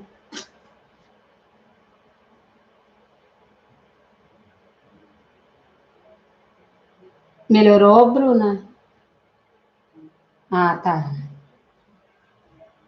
Então, acho que aquela luz estava dando uma atrapalhada. Gente, então, olha só. Reparem aqui, o pósitron é um elétron positivo, uma partícula beta positiva, digamos assim, tá? Então, mas como a gente já conversou, quem é a partícula que tem 4 em cima e 2 embaixo, né? A característica de ser 4 e 2 é a alfa, né? A beta não é, também não é o próton, que o próton é 1 e 1, né? Também não é o nêutron, também não é o próton. Então, reparem que era uma questão fácil, né? Para resolver. Era da segunda aplicação, mas é uma questão que está lá no banco de questões deles e é uma questão relativamente fácil, tá? Segunda questão que veio também no PPL. Então, reparem que na mesma prova vieram 2 questões de radioatividade. A mesma coisa que aconteceu ano passado com modelo atômico, né? Questão, a prova do ano passado, 2019, vieram 2 questões de modelo atômico. Então, se realmente a prova é bem sorteio mesmo, aleatório, isso pode acontecer, né? Então, reparem aqui, o terremoto e o tsunami acontecido no Japão em março de 2011 romperam paredes de isolamento em alguns reatores da usina de Fukushima, o que ocasionou a liberação de substâncias radioativas. Entre elas está o iodo 131, cuja presença na natureza está limitada por sua meia-vida de 8 dias. O iodo 131, então, tem a meia-vida de 8 dias. Aí ele diz: o tempo estimado para que esse material se desintegre até 1/16 da sua massa inicial, repare, ele não me deu uma massa inicial, mas ele quer 1/16. Gente, 1/16. Vamos pensar que inicialmente ele tem 1 inteiro. Eu não sei qual é a massa, mas eu não preciso de verdade saber uma massa. Eu posso trabalhar com porcentagem, eu posso trabalhar com fração. O que eu tenho que lembrar? Que sempre acontece, cada decaimento cai a metade. Então, se eu tenho um inteiro de iodo 135, quando passar um tempo de meia-vida, que ele já me disse que passaram 8 dias, passaram 8 dias, ficou um meio, ficou a metade, ó. Tinha um inteiro, ficou a metade. Vai passar mais 8 dias e vai cair pela metade de novo. Só que se eu tinha 1/2, vai ter agora quanto? 1/4. A metade de 1/2. Sempre vai caindo a metade da metade da metade, né? Ou seja, vai passar mais 8 dias, vai para 1/8. E passando mais 8 dias, vai para 1/16. Ele quer que chegue 1/16. 1/16, qual é o tempo que foi estimado para acontecer isso? 8 dias, mais 8 dias, mais 8 dias e mais 8 dias. 8, 16, 24, 32. Quando se passaram 32 dias, eu vou ter aproximadamente 1/16 da minha quantidade esperada ali de iodo. Uma coisa importante que eu não tinha comentado antes. Sempre que a gente está fazendo essa desintegração, reparem que caiu a metade, né? Essa metade que decaiu, ela não some. Ela só se transformou em outra coisa.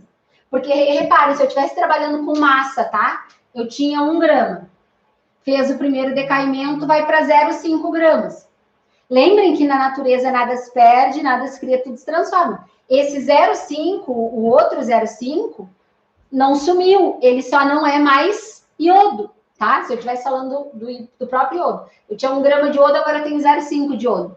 Os outros 0,5 deixaram de ser iodo por causa do decaimento, né? Se transformaram em outro átomo.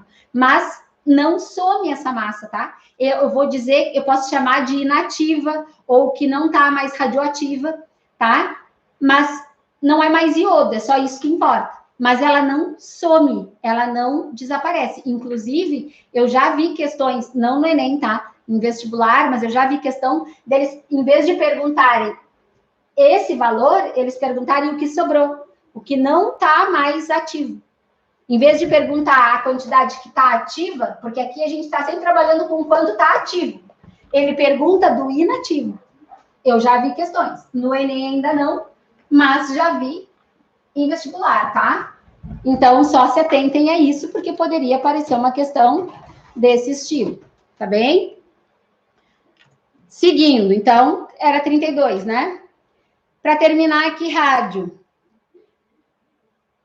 O avanço tecnológico da física nuclear permitiu conhecer com maiores detalhes o decaimento radioativo de núcleos instáveis, desenvolvendo-se algumas aplicações para a radiação de grande penetração no corpo, utilizada, por exemplo, no tratamento do câncer. A gente não tem como ficar falando muito tempo de todos os assuntos, né, gente? Mas a radioatividade hoje ela é muito usada, a radiação, para tratamento de câncer, como a gente sabe, radioterapia, para aumentar o tempo de prateleira de mercadorias, tipo frutas, maçã, morango, eles passam por irradiação para durar mais tempo de prateleira, tá? Então, a radioatividade hoje, o uso das radiações, tem uma ampla aplicação aí tecnológica na área da saúde, tá? Então, eles poderiam ir para muitas áreas diferentes, certo? Aí ele pergunta que tipo de radiação ele está,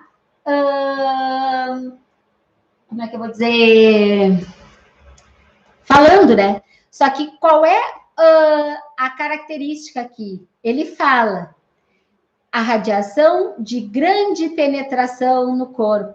Qual é a que a gente viu que tem a maior penetração? A gama, né? Então, a radiação gama é a radiação que tem maior poder de penetração. Então, olhem a resposta. Era uma questão rápida de resolver, era só saber o básico de radiação, né? De radioatividade. A outra de baixo é de decaimento, tá? A técnica do carbono 14 permite a datação de fósseis pela mediação de valores de emissão beta desse isótopo presente no fóssil. Para um ser em vida, são no máximo 15 emissões beta. Aqui está um detalhe dessa questão, que muitos alunos acharam mais difícil. Ele fala de 15 emissões beta por minuto a cada grama. Após a morte, a quantidade se reduz pela metade a cada ano. Gente, ele está falando do carbono 14, que é uma técnica que o pessoal usa para datação de fósseis, como está escrito aqui. Já caiu mais de uma vez esse tipo de questão no Enem sobre o carbono 14, tá? Aí ele diz, considere que um fragmento de massa de 30 gramas, então reparem, se aqui é 15 emissões por grama, eu estou falando de uma matéria que tem 30 gramas. Eu já vou ter que fazer uma regrinha de 3 ali, tá? Foi encontrado em um sítio arqueológico e a medição da radiação apresentou 6.750 emissões por hora. E aqui ele está trabalhando com um minuto. Então, são duas regras de 3 que eu tenho que fazer. Uma, transformando ali para grama, e a outra, transformando para hora. Depois eu faço decaimento. O decaimento em si, aquele de fazer decair, é fácil. A dificuldade aqui está em quê? Em trabalhar com as transformações de unidade que os alunos se perderam. Então, reparem, se a minha matéria tem 30 gramas, eu vou transformar isso aqui para 30 gramas. Se aqui é para 1 grama, eu vou multiplicar isso por 30. 15 por 30, que vai dar 450. Então, aqui, na verdade, eu vou trabalhar com 450 emissões por minuto. Tá? Agora, pensem comigo. São 450 emissões por minuto. E aqui ele está trabalhando por hora. Ou eu vou passar aquele para hora, ou eu passo esse por minuto. Tanto faz. Geralmente, multiplicação, os alunos têm mais facilidade. Então, é mais fácil multiplicar aquele por 60. Então, se eu multiplicar por 60, eu vou ficar com o valor para hora. Então, aqui vai ficar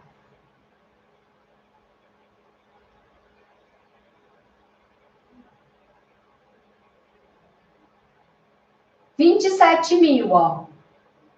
Ou seja, vou anotar aqui em cima, 27 mil.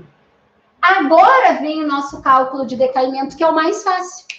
Reparem que eu comecei com 27 mil emissões e parei em 6.750. Quantos tempos de meia-vida passaram? Gente, é fazer o decaimento.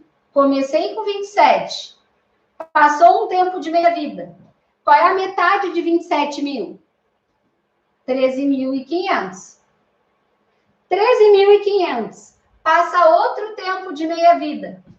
Qual é a metade de 13.500? 6.750. Exatamente o valor que eu cheguei aqui. Ou seja, se passaram 2 tempos de meia-vida, galera.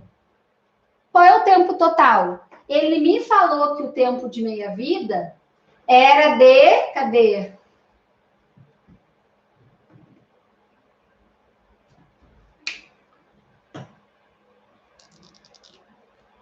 Ah, gente, eu acho que na hora que eu comi o coisinha, é 5.000 e poucos anos. Aqui eu acho que sumiu o valor. Ele dá o tempo de meia-vida nessa questão. Quando eu passei para cá, eu acho que sumiu. Acho que eu estava editando e saiu. Aqui ele fala, cadê ele? Após a morte. Aqui, ó, se reduz pela metade a cada... Aqui sumiu, ó. É a cada 5.000 e poucos anos, tá?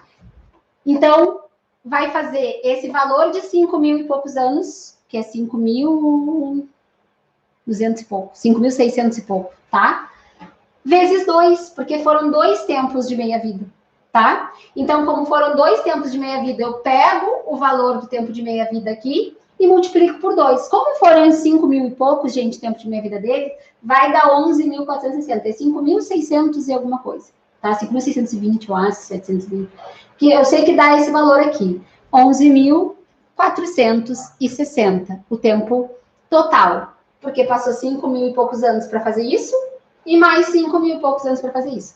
Essa questão aqui, a dificuldade estava nas unidades, galera.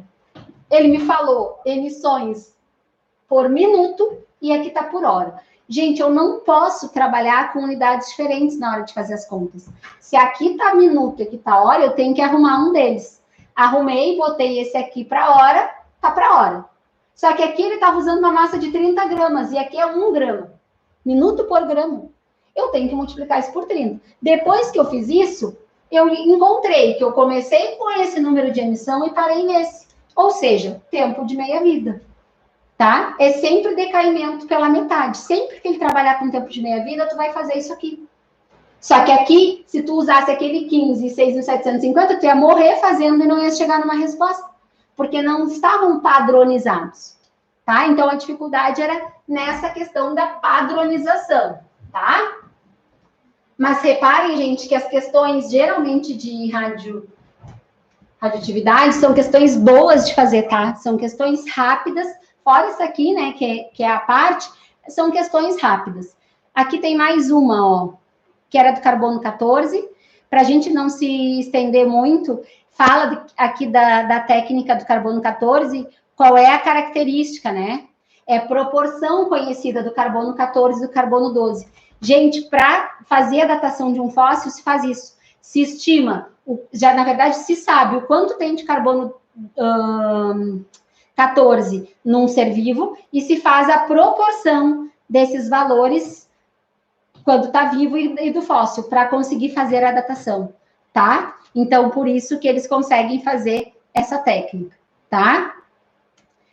E aqui uma difusão e fissão nuclear, ó, que é do Enem de 2015. Então, eu só trouxe para vocês verem que elas vêm questões, se não vier de decaimento, que vai ter que fazer uma continha, uma regra de 3 no máximo, são questões teóricas onde em menos de 2 minutos tu responde. Aqui ele está falando exatamente do que eu tinha falado para vocês, ó, da bomba de urânio, que é uma reação em cadeia. Por que que ela é uma reação em cadeia? Porque a fissão do urânio ocorre com uma liberação de nêutrons, que vão bombardear outros núcleos, tá? Então, essa reação de cadeia é essa que parte de um único nêutron e vai como se fosse se proliferando, né? Essa reação vai aumentando a quantidade de nêutrons, se propagando de uma forma muito intensa, tá? Aqui era mais uma também de decaimento, para a gente não se estender mais, faria a mesma coisa, tá, gente? Ó, era 1 grama até passar 5 meia-vidas. E nesse caso, ele já me deu quantas minhas vidas tem que passar. Então, eu faria, tipo, 1 grama, passou uma meia-vida, ficou 0,5 gramas. Passou a segunda meia-vida, ficou 0,25 gramas. Passou a terceira meia-vida, 0,125 gramas. A quarta meia-vida, 0,625 gramas. Agora, a quinta meia-vida, 0,312 gramas. Como ele quer em miligramas, pessoal, é próximo de 300 miligramas, mais ou menos. 31, na verdade. Ah, porque aqui tem mais um zero, né? Eu esqueci. Aqui é 0,625 e aqui é 0,3. Dá 31,20 e poucos, né? 31,3 gramas, tá? Então, nesse caso, ele já te deu a quantidade de meia-vidas, tu só faz decaimento. Então, reparem que são questões bem recorrentes na prova, tá? Para a gente fechar hoje, nós vamos falar de estéquio, tá? Galera, o que não pode esquecer de estequiometria? Nosso quadrinho aqui, que eu faço sempre como cabeçalho, aqui eu botei redondinho, mas eu sempre faço o cabeçalho, que mol significa na química, eu sempre faço a analogia como se fosse dúzia, então é uma unidade específica, quando a gente pensa em dúzia, a gente sempre consegue transformar para 12 unidades, né? Aqui no mol, a gente sempre consegue transformar esse 1 mol para 6 vezes 10 na 23 entidades, ou moléculas, átomos, íons, dependendo do que a gente está falando, tá? 22,4 litros, quando a gente vai trabalhar com volume, só que volume tem que ser de um gás e tem que estar na CNTP, tá? E a massa molar. Galera, massa molar é aquela que geralmente vem calculada no Enem e eles te trazem a massa dos elementos, se não vier calculada. Então, tu só vai pegar a fórmula e ir multiplicando pelas massas e formar a massa da molécula. Essa massa tu vai usar nas tuas contas. Então, só para vocês pegarem um exemplo aqui. O que é fundamental na estequiometria, né? Eu sempre digo que a estequiometria básica, ela tem três, como é que a gente diz? Ela parte de 3 passos. Primeiro passo, identificar a proporção em mols. Esse número que está na frente das tuas moléculas, ele é fundamental para a estequiometria. Sem ele, tu não vive aqui, tá? Se ele já te dá uma reação balanceada, tu te liga nos números, porque eles vão ser fundamentais. Segunda coisa, depois de ter as proporções em mol, tu vai pegar sempre as substâncias de interesse, tu não vai precisar trabalhar com todo mundo, né? Tu vais transformar essa proporção em mol, porque sempre a reação vai estar escrita para ti em mol. E tu vai transformar ela ou em massa, como aqui, ó. 1 mol de nitrogênio tem 28 gramas. Por que eu sei que é 28? Porque na tabela periódica, o N é 14. Como são 2 nitrogênios, dá 28. Então, tá aqui transformado, ó. Mol para massa. Essa transformação aqui foi feita aqui. Ah, mas o exercício não está trabalhando com massa. Eu vou transformar a mol para molécula. Como aqui é 1 mol, é 6 vezes 10 na 23. E se for para volume, porque, por exemplo, o nitrogênio é gasoso, 22,4 litros. Aqui está 22,7, porque, na verdade, não está na CNTP, está na CATP, na condição ambiente, tá? Então, é 22,4 CNTP e 22,7 se for na condição ambiente, temperatura e pressão, tá? Aí, galera, quando a gente consegue fazer esses 3 passos, identificar a proporção em mols, depois transformar esse mol de acordo com a unidade que eu preciso no exercício, eu sempre vou estar me baseando na informação e na pergunta. Quem já foi meu aluno sabe que eu sempre falo isso, te detém na info e na pergunta. Só que, como nem tudo são flores, o Enem geralmente vai nos trazer o quê? Casos especiais. O que são casos especiais, pessoal? São aqueles tipos de questão que envolve rendimento, que envolve pureza, que envolve alguma outra continha a não ser estequiometria. Não é tão difícil quanto parece. E eu te digo, se tu vê que é uma questão que é difícil no sentido de que tem muita conta realmente, ou que é muito complexa, muito demorada, eu te digo com convicção, tu pode pular uma questão difícil, tá? Não adianta tu ficar ali 15 minutos perdendo tempo na questão que talvez tu nem acerte e já perder uma estabilidade emocional e deixar de acertar uma questão fácil, tá? Só que tem questões de STEC que o aluno pula e que ela pode ser média. Então, dá uma olhada. Se tu tem muita dificuldade, tu vai para as próximas, depois tu volta nela com carinho, tá? Deixa ela por último, digamos assim, ou por quase último, tá? Não naquela de último, que tu esteja tão cansado que tu não vai conseguir mais pensar, principalmente se ela for média. Agora, se tu vê que não tens condições mesmo de fazer, gente, não te sente culpado, tá? São questões que são mais pesadas mesmo e que tem muitos alunos que têm dificuldade, tá? O nível de acertos aqui, geralmente, nas questões de STEC, são menos de 20%, tá? Então, não te sente culpado, tá? Trouxe 2, 3 aqui para a gente fazer, olhem só.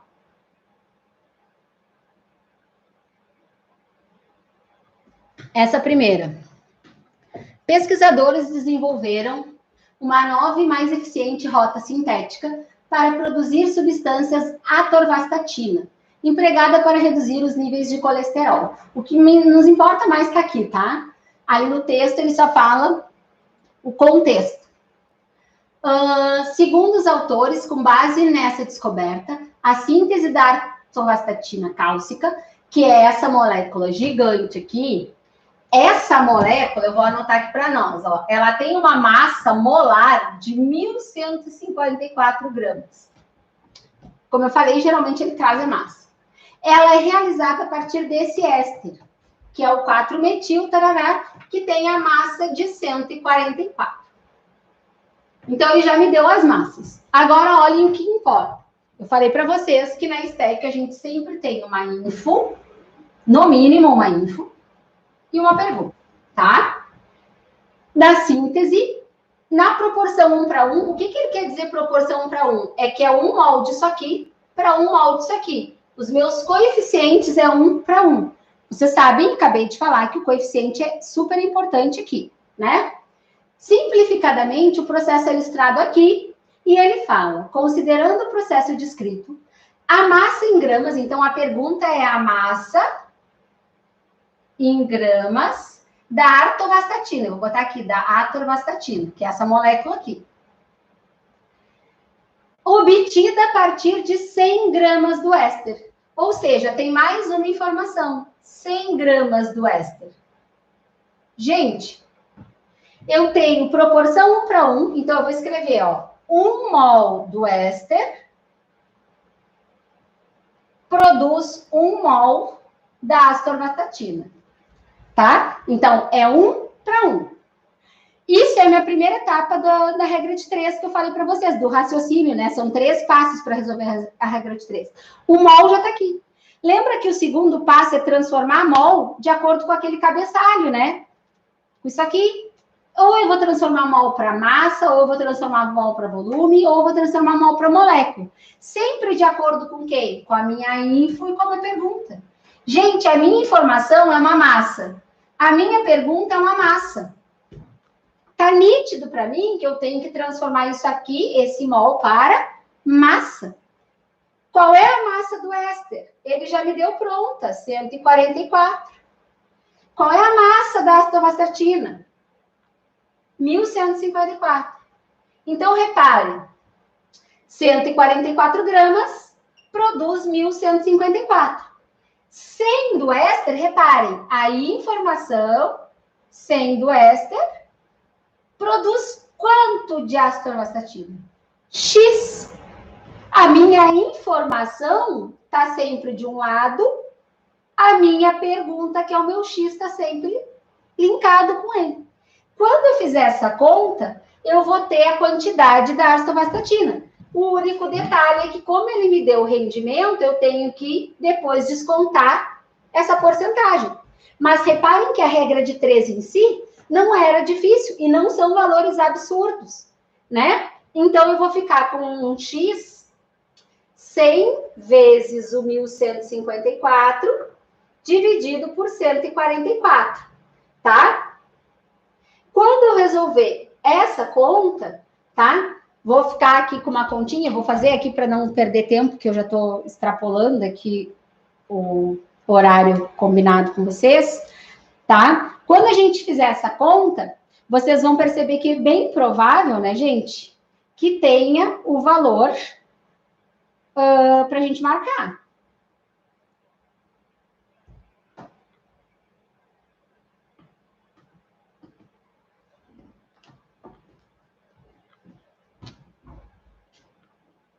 até não tem, mas poderia ter. Deu aproximadamente 801 gramas, deu 801,13 e tal, tá? Mas reparem, fiz a conta, deu 800 gramas. Só que ele está me avisando que o rendimento é de 20%. Gente, quando for rendimento ou pureza, é só descontar. Quem é mais ligado na matemática, se tu treinou matemática aí bastante o ano inteiro, eu vou te dar uma dica. Se é 20% de rendimento, se eu fosse fazer de cabeça 10% disso aqui, quanto dá 10% de 800? Vamos arredondar para 800. 10% de 800 dá 80. E daí eu vou somar com mais 10%, porque eu quero só 20%, né? Então, 10%, que é 80, com mais 10%, que é 80, dá os 20, né? Ou seja, dá um valor próximo de 160. Como ele está falando bem ali, né? Um valor próximo de é 160. Então, reparem que a minha segunda regra de 3, na prática, se eu sou mais ligada em porcentagem e tal, eu não preciso nem escrever. Se eu quiser escrever, eu vou pegar o valor, 801 gramas é 100%. Esse valor é se a minha reação acontecesse de forma impecável, com 100% de rendimento. Mas ele está me avisando que ela só tem 20% de rendimento. Qual é o meu valor? Só que, repito, tu deve ter estudado matemática aí o ano inteiro. Porcentagem com valor inteiro, tipo 10%, 20%, é tu pegar o valor e botar uma casa para vírgula para cá, né? 800. Bota a vírgula aqui, vai ficar 80, 10%. 80 mais 80 dá 20%, né? Então, 160, que seria os meus 20% de rendimento. Certo? Então, essa aqui é um tipo de questão que muitas vezes o aluno se assusta, porque está vendo uma reação orgânica, porque está vendo o valor de massa alto, 1154, mas se tu parar para pensar na questão como um todo, tu vai passar um trabalhinho que nem é tão grande fazendo essa conta, chegando nesses 800, que deu um valor quase inteiro, 801, eu posso arredondar para 800. Olhem os valores, gente, 20, 29, 160, 200, dá para arredondar para 800 tranquilo. Tu arredondou para 800 e quer fazer 20%, é uma barbada.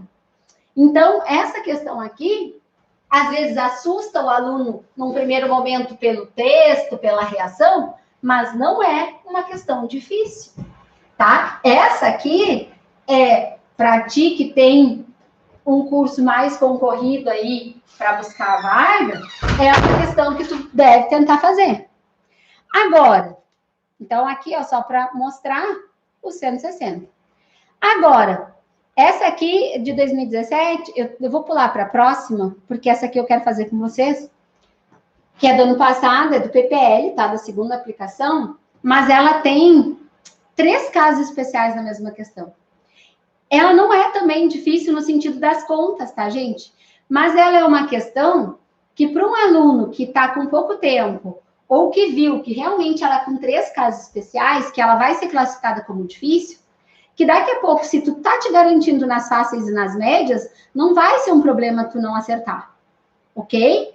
Ela tem 3 casos especiais, olhem só. Ela fala que, primeiro, reações sucessivas, que eu vou lembrar para vocês como faz agora, tá? Aqui, ela fala, eu não vou poder riscar porque tá na minha parede, tá? Ela fala que é 90% do minério, ou seja, a pirita é 90%, ou seja, a pureza de 90%, e tem 90% de rendimento.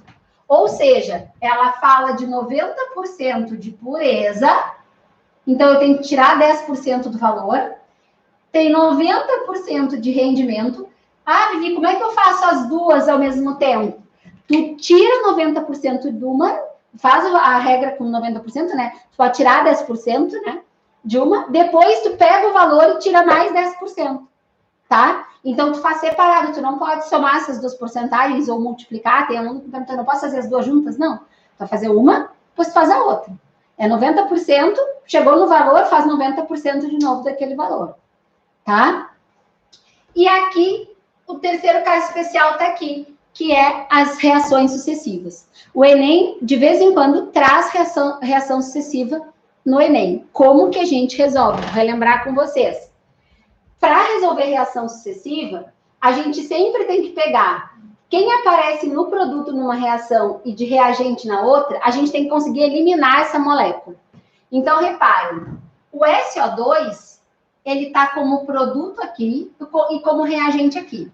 Eu tenho que conseguir eliminar essa molécula. Para eliminar, tem que conseguir estar com a mesma quantidade. Por exemplo, aqui tem 8 mols, aqui só tem 2.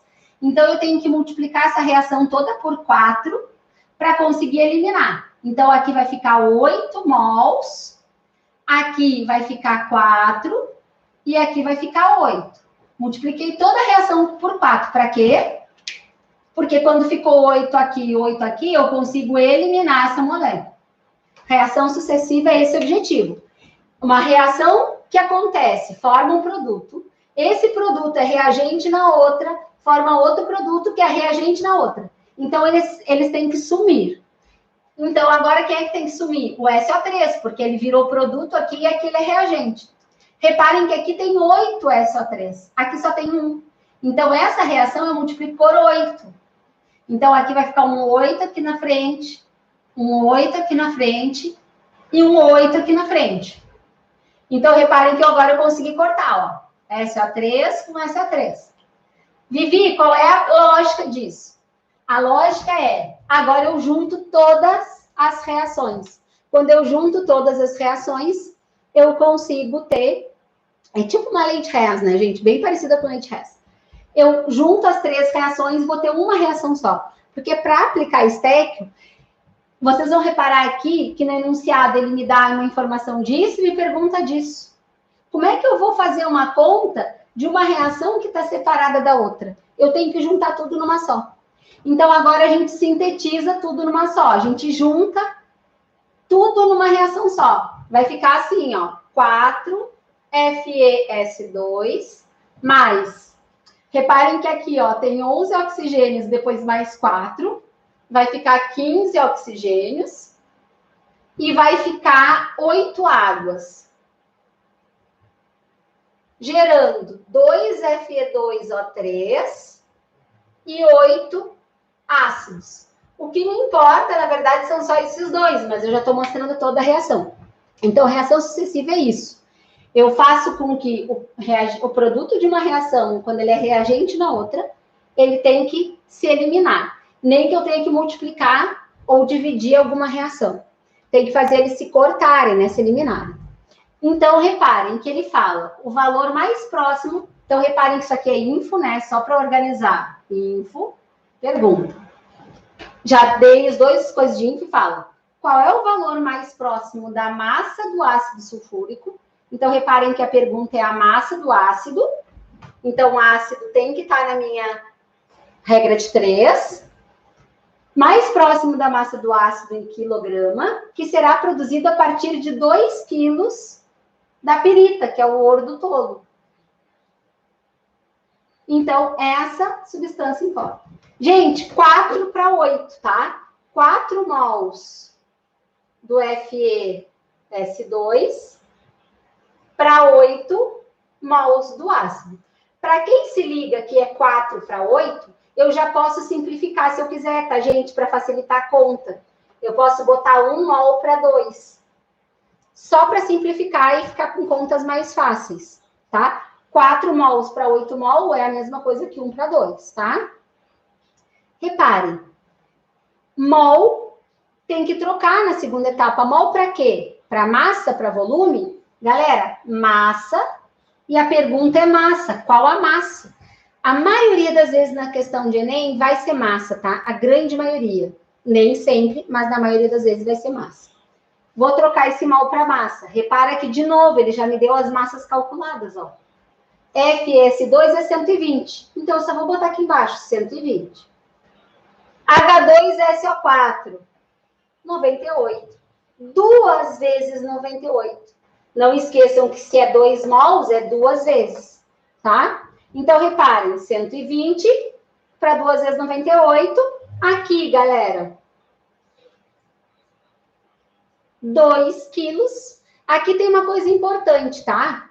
Tem aluno que me pergunta se eu posso extrair rendimento e pureza antes. Dá, tá, pessoal? Se eu quiser extrair antes, eu posso. Se eu já quiser pegar esse 2 quilos e tirar a pureza, tirar o rendimento, dá.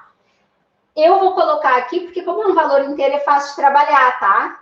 a pergunta é em quilo, então eu posso botar aqui 2 quilos, porque daí meu X vai ficar em quilos, tá? Como aqui é grama e grama, quilo e quilo, vai ser relacionado aqui, vai conseguir fazer a regra de 3. Vou ficar com o meu X, ó. X igual 2 quilos vezes 2 vezes 98, dividido por 120. Aqui, ó, 61. 2 vezes 98, 196. Dividido por 60, que vai dar em torno de 180. Vai dar 30 e pouquinhos, tá? Eu vou dar uma arredondada aqui, se eu não me engano, dá 30, não, né? Dá 3. 180 vai ficar 16, 18. Vai dar praticamente 3,3. Praticamente, dá 3,2 aqui. Mas quase 3,3, tá? Só que reparem, esse valor eu ainda não descontei a pureza e ainda não descontei o rendimento. Quando eu descontar aqui, pessoal, 10%, estou falando em descontar 10%, porque se ele é 90% de rendimento, eu tiro 10% aqui, eu vou ficar com 90%, né? Então, se eu descontar 10% aqui, vai dar praticamente, eu vou botar aqui, tá? Se eu descontar aqui os 10%, vai dar 3 quilos praticamente. Reparem que tem essa opção, tem a opção 3,3 e tem a opção 2,90 e poucos, porque aqui vai ficar, quando eu extrair a porcentagem, vai ficar 2,90 e poucos, quase 3, tá? Então, teria uma opção também. Só que eu tenho que descontar 2 vezes, porque eu desconto 90% do rendimento e desconto 90% de pureza. Então, quando eu descontar de novo aqui os 90%, vai ficar praticamente 2,6. Vai ficar 2,60 e poucos, tá? Não chega a 2,7, que vai ser a nossa resposta, 2,6 quilos.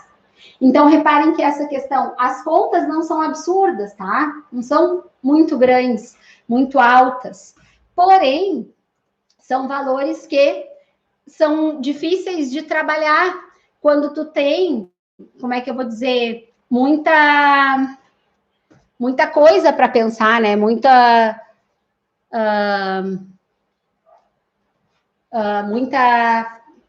outras questões, muitas informações que eu queria dizer, né? Eu tenho informação da pureza, eu tenho informação do rendimento, eu tenho 3 reações para trabalhar. Então, isso muitas vezes para o aluno dificulta, né? Ele acha difícil trabalhar com tanta informação ao mesmo tempo.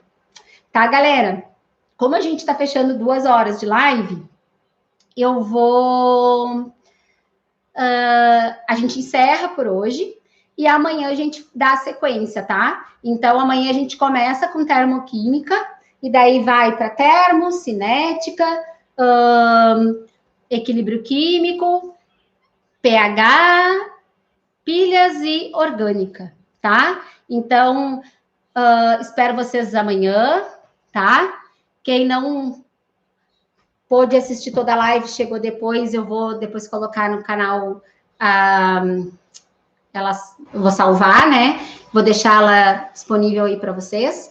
Obrigada pela parceria, por ter compartilhado, por estar aqui comigo, tá? Obrigada aí, pessoal, que saudade de vocês aí, os meus ex-alunos, sempre ex-alunos, os queridos maravilhosos, sempre presentes, tá? Agradeço a presença de vocês e até amanhã. Amanhã a gente dá sequência aí em outras áreas, outros assuntos bem recorrentes, né? Termo é bem recorrente na prova, equilíbrio e pilhas também, e orgânica não tem nem o que falar. Tá, gente? Beijos, até amanhã.